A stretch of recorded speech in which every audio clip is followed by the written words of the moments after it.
So here are 3 signs that I look for when I do make friends so that I avoid toxic ones. So the first sign is I look for drama-free friends. And what drama-free means doesn't mean they don't have problems or that they're always calm and happy and perky and stress-free, because everyone has issues. Drama-free, to me, what it means is someone who is completely confident and secure with themselves to express their emotions and problems in a mature way. They're not constantly leaning on you, addicted to your support, and depending on you for their self-worth. They're not constantly trash talking or shit talking about themselves as a way to fish for compliments.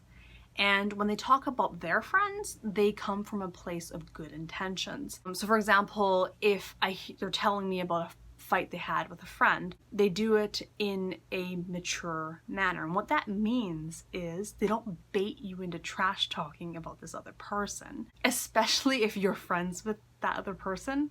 Their expected outcome of this conversation is to have their feelings and emotions validated with a sense of clarity of what happened, and even possibly a plan of how they're going to bridge that gap with their friend.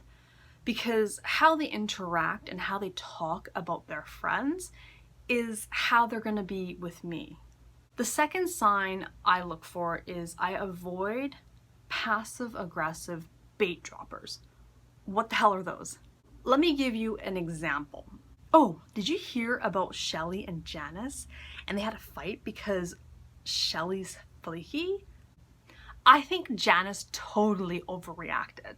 But maybe she's just extra sensitive because her husband lost his job. Did you hear that? Shelly's never been flaky to me, so I don't know what Janice is talking about.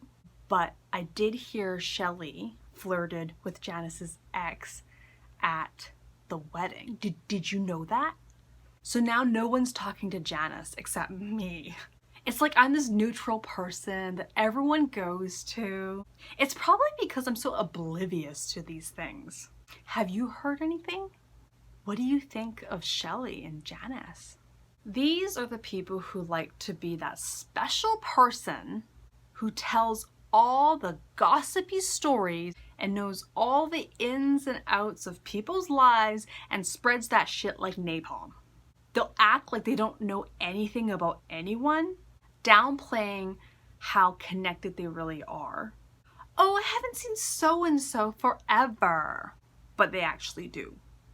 And when they start their fucking stories, they'll bait you into talking shit about other people, which in turn fuels their fire. Don't become friends with these people. I've been burned. The third sign that I watch for when I'm making friends is I avoid flaky friends. Okay, if you're at least my age, you would have kind of gone through and learned your lessons in your 20s. You make plans, they cancel last minute. You make plans again, they cancel last minute again. Strike 3, you're out. I don't have time for that shit.